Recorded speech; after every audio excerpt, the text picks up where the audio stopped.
वारी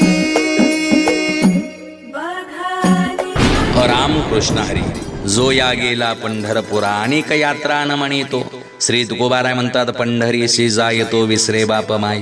सज्जन हो, पंढरी असं भूवैकुंठ आहे जिथं संत सज्जनांच्या मांदियाळीमध्ये सामान्य जन हरकून जातो.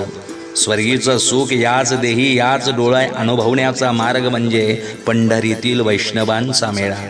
18 बगड जातींच्या शेतकरी कष्टकरांचा आनंद मेळा म्हणजे पंढरीची वारी, जिथला हर्ष उल्हास जन्मदात्यांचाही विसर पडावयास भाग पडतो. जन्मांतरीच्या पुण्यराशी वारी त्यासी पंढरीची. सज्जन हो, पंढरीच्या वाटेवर पडणारं प्रत्येक पाऊल अंतरंगातील विकारांचा नाश करत जातं आणि शेवटी पंढरीच्या वेशीवर वारकरीच हरिरूप होऊन जातो. तुका म्हणे मळ नाशी तात्काळ ते स्थळ. जय शिवराय.